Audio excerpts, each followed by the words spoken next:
Hi guys, welcome back to my channel. Marina here. Well, us. Babe, stop. If it's your first time here, you're welcome. My name is Marina. Hi guys, welcome back to my channel. It's Marina here. If it's your first time here, you're welcome. My name is Marina. I am a Nigerian Canadian. I make videos from Saskatoon in Canada, where I've been sharing about my experiences living here in Saskatoon. As you can see, I am not alone. This Zaddy is with me. My very own sugar daddy. I don't know what you're talking about. Well, if it's your first time here, this is my husband Fred. I'm going to let him introduce himself. My name is Fred. That was nice to be back on this channel, so let's see what she has up her sleeves. Yeah, it's been a while since we sat down to do a sit-down video together, and then we remembered our own you guys gist. When we had our son's birthday vlog, I mentioned in that vlog that I would tell you guys the story of how we got a medical report that we would have some kind of trouble having children, and now we have 2 children. So today we thought it would be the perfect time to share that story with you guys. So if this is something that you're interested in seeing, please definitely keep watching.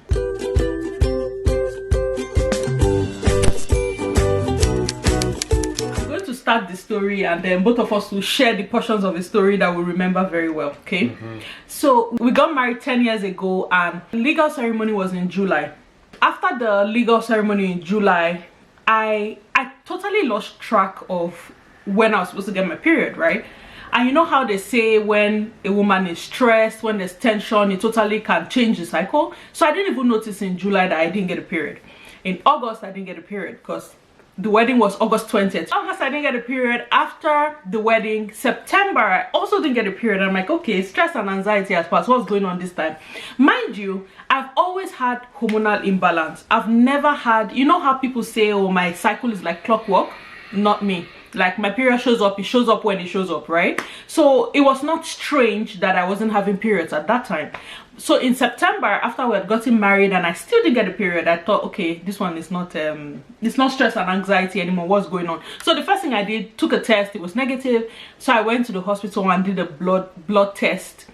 The blood test showed that there was overproduction of some hormones. So I had to do a scan, and that's when the scan came back and showed that my ovaries were not the regular size. One particular ovary was way bigger than what it should be, and then on close examination, long and short of the story is that that's when we got the diagnosis that I may be experiencing what is called polycystic ovarian syndrome, which means that the ovaries produce eggs as they should, but it does not release the eggs, which means no ovulation. And if there's no ovulation, there's almost no possibility of fertilization. We wanted to wait at least a year before we tried to have children, but that's not the kind of thing you say to a new wife. Like 1 month into my marriage and you're already telling me I'm going to have difficulty having children. I'm like, I don't understand. My father has 16 children. Now my own case, one con difference. You know? So that was it was hard to process. It was very difficult to process. I got placed on one kind of medication that was supposed to stimulate ovulation. So it was supposed to stimulate the ovaries to release the eggs that had been produced. And you guys, that medication totally messed me up. Like, totally messed me up. I started to add weight because those pills are hormonal. I started to add weight. I started to break out. I was angry. I was nauseous. I was always angry. I was nauseous. I was everything pregnancy symptoms except that I was not pregnant. I was very angry, really, guys. I took that medication for a couple of months until one day I just woke up and said, I'm not doing this anymore. Do you remember that? Yeah, I remember. I think we had to come back from work or something. I remember you being in the room and like, man, I'm not doing this thing anymore. I'm like, okay. How are we going to do that without the doctor? So I said, I cannot continue like this because it was uncomfortable, right? I was adding weight, couldn't be explained. In fact, at work, they already started to reduce my workload because they thought, oh, little Marina is on the way, you know. They were already making excuses for me, like, Marina has become really slow. Like, okay, maybe it's because people were making excuses for me. So it was difficult to explain that I had become slow, but I was not pregnant. But the upside of these guys is that when we go out, you remember, when we go out to parties, they will give me extra meat and say, this one is for baby. People will give give up their chairs for me. As soon as I walk in, they're like, can't you see her face? And they'll get up and give me a chair to sit down and give me extra food and give me extra meat. Me, I didn't complain. No, I ate everything. Like I ate everything. Since all of us want to be jumping to conclusion, I ate everything. When they give me extra, sometimes I say, don't you people have jollof? They'll give me. I milked the situation for as much as I could. Well, anyway, when we decided that we're going to get off the medication, it was not very easy convincing him. You don't talk about that part. Just because of the fact that it was affecting you, physically, mentally as well, emotionally, well, that part too, because I bore the brunt of most of the outbursts, in quote. So I respected the decision, because it was like, are you sure? But I figured out that you probably had time to think about it. So, well, at this point, I'm not going to advise anybody to do what I did, because I got off that medication against doctor's advice.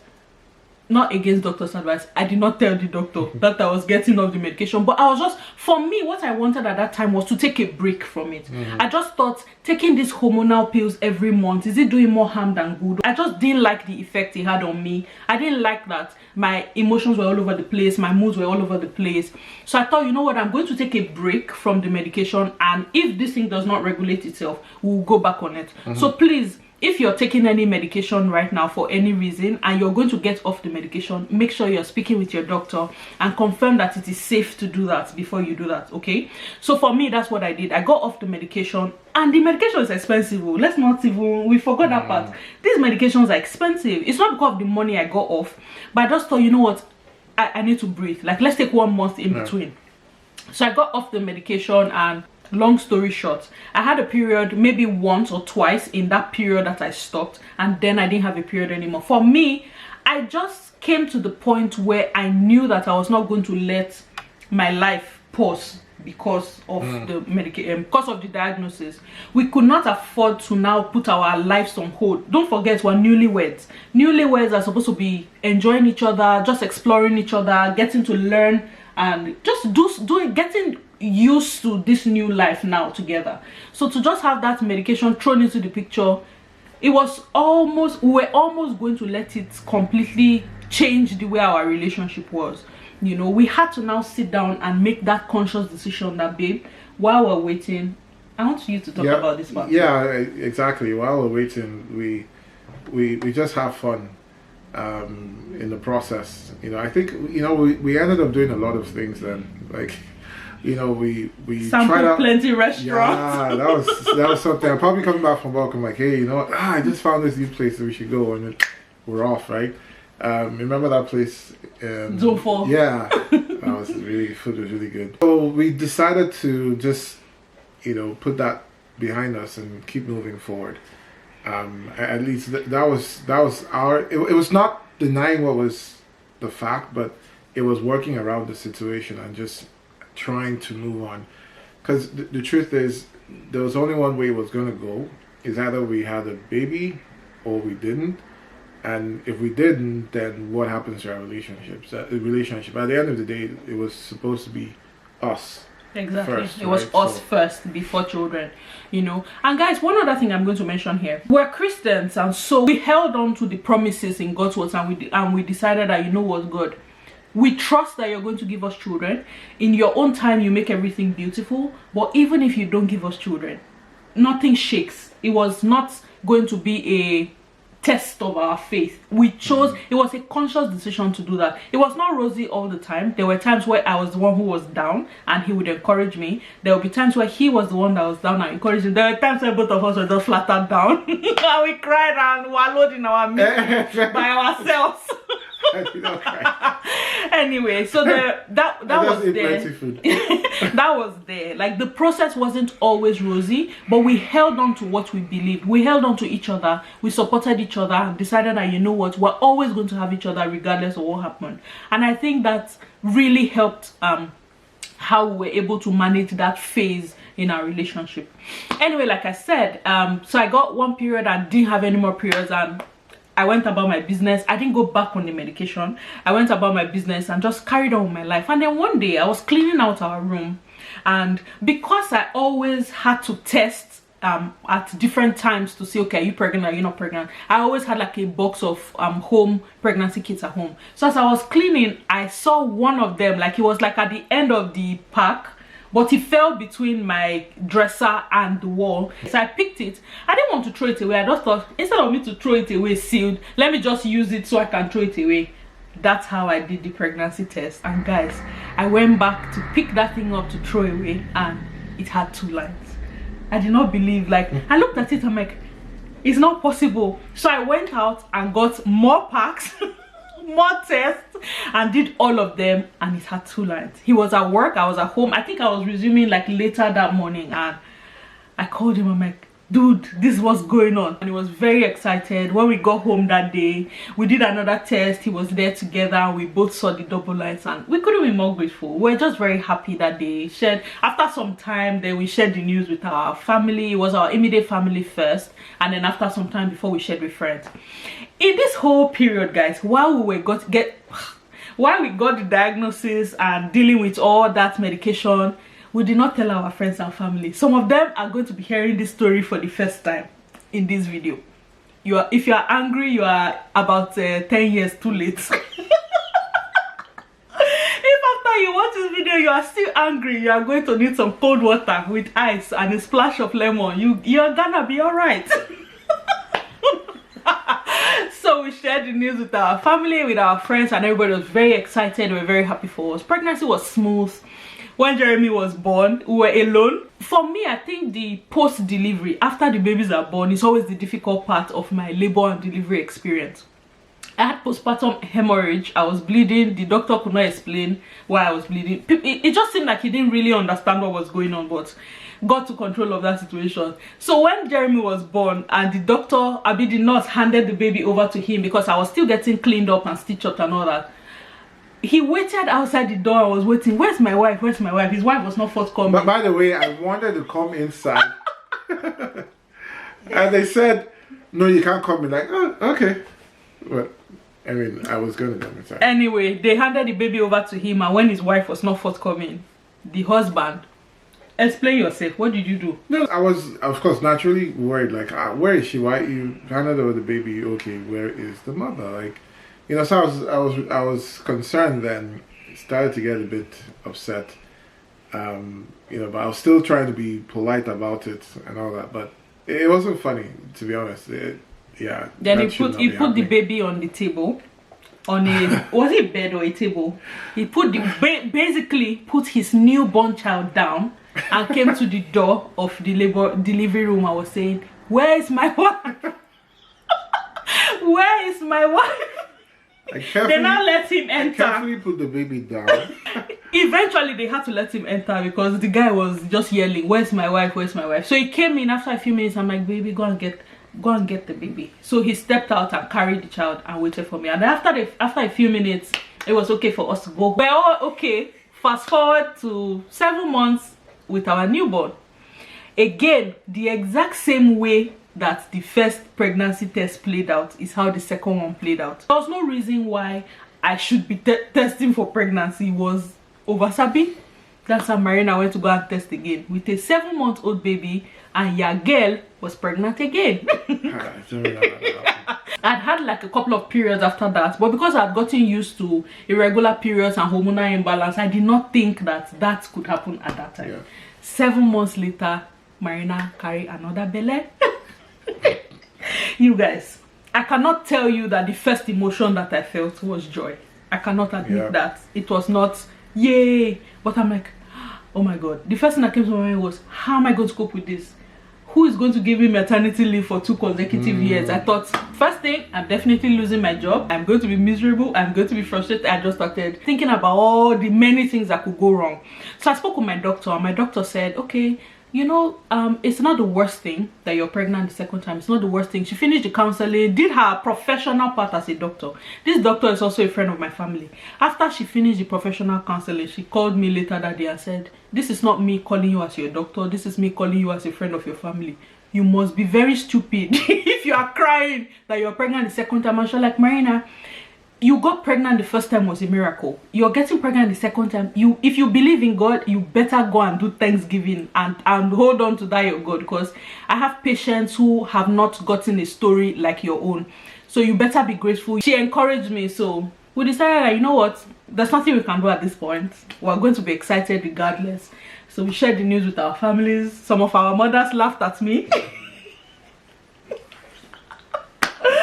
They laughed at me and said, well, you're going to be okay. But the predominant message was that I was going to be okay. Even the work that I was afraid of, when I eventually shared it with my supervisor at work, it was all encouragement. And they were like, do you know how much people are paying in DIF? DIF in Abuja is like a fertility clinic. Like, people are paying millions of naira to do IVF that there's no guarantee to work, and you're getting pregnant.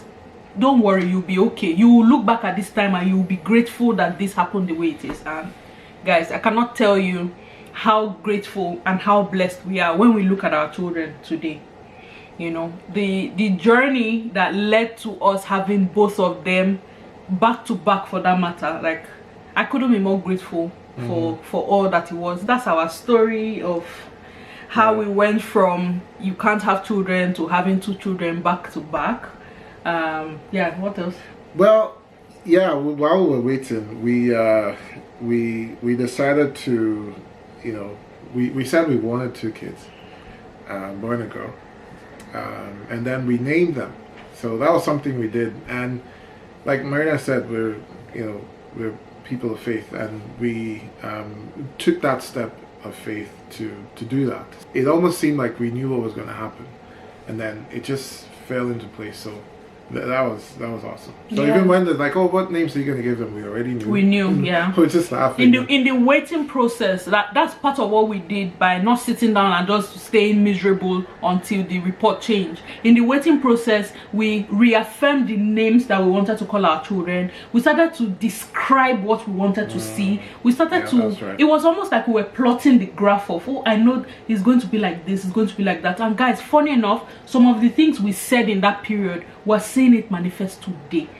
Some of them, the exact picture of what we painted at that time, we're seeing it play out before our eyes. Like, we prepared for the children, right? Even though the diagnosis was in front of us, we understood from a place of a higher authority, and we prepared for the children. We planned as if we knew we were going to have children, right? And one other thing I want everybody to think about today, especially on Valentine's Day, that people are going to be all lovey-dovey, people are going to accept proposals, people are going to accept to be girlfriends and boyfriends, you know. Yes, now people are even going to marry today, but in the process of choosing who you want to be with, in the process of choosing who you want to settle with, there are a lot of things to consider beyond just tall, dark and handsome, stable, has a career and all that. You really need to be paying attention to what drives the person. There has to be attention to what are the person's values. Does this person have roots enough that will be deep enough for you to lean on when life happens? Because life is going to happen. There'll be difficult situations, there'll be things that you didn't see coming, and if the person does not have any deep rooted values, that's where trouble will start. So imagine that with that diagnosis, both of us started fighting each other. I don't know if we'll be here today. It was something that was happening with her, but it's us. It's not it's your problem or my problem or whatever. So, you know, like Marina said, you know, courtship and all that. The truth is, there's simple things that you can know.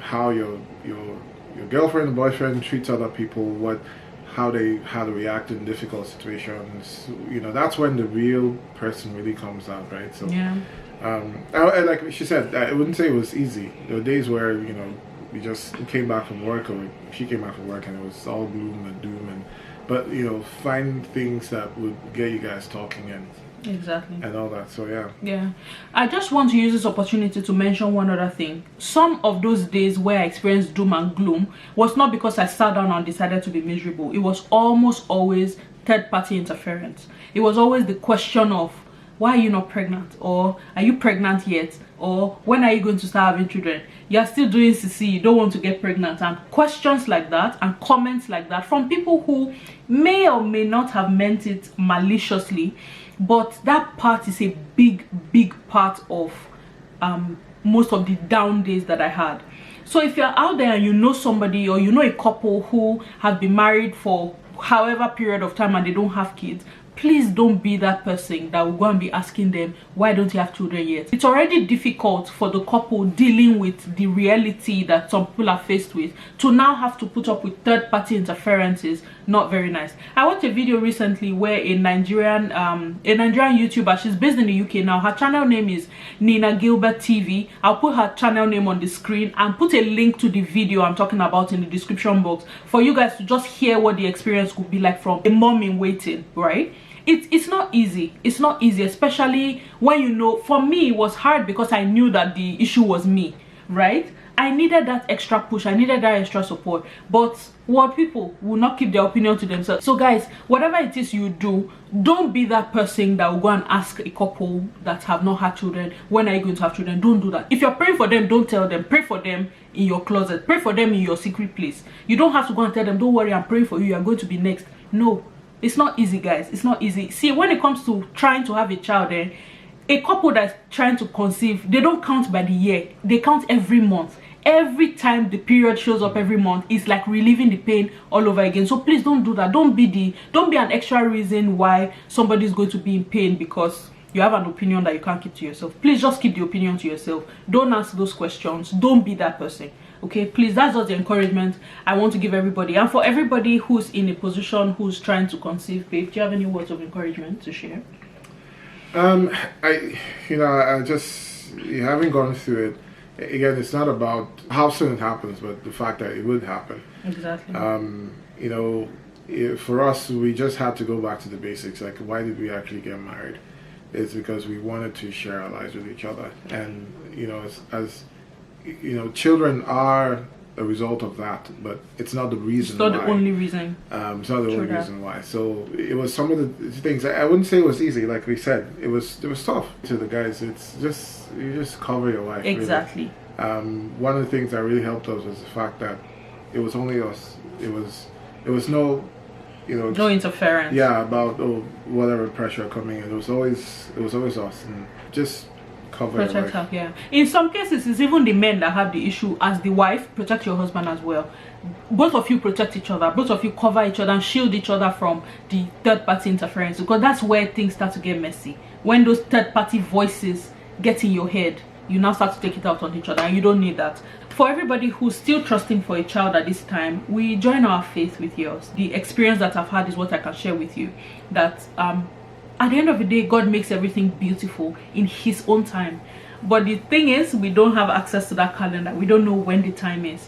But what we can do is just trust that God has our interest at heart. He has our best interest at heart. And the time he will show up for us will be the right time. So don't get discouraged.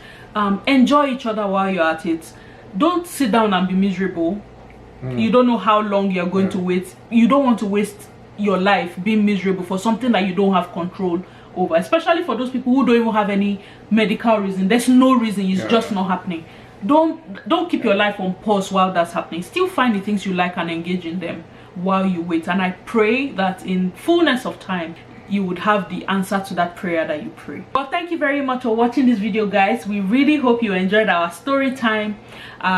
We will try to do more story times. Like, guys, it's our 10-year wedding anniversary this year, so which means that some people are going to be doing much more appearances. We're going to do some marriage related content. If this is something you guys would like to see, please confirm in the comment section below that you want us to talk maybe a little some more marriage related content, how it has been the 10 years and how our marriage has changed since we moved to Canada. I know that some of you are interested in that part. Those of you that used to say, oh, your husband is always doing dishes, he's a great man, I will tell you how he got here. If this is something that you're interested in seeing, please indicate. We'll have to record it first. Okay. Yeah, I'll be on vacation. Please indicate in the comment section that you're interested in content like that, and we will film it. Well, thank you very much for watching this video, guys, and a happy Valentine's Day to all of you who celebrate. I pray that your heart gets filled with love, more love. Okay, let's move on. Where's my Valentine present? It's coming. Okay. Thank you very much, guys, and until I come your way in my next video, it is Marina saying thank you and have an awesome day. Bye, guys. Bye.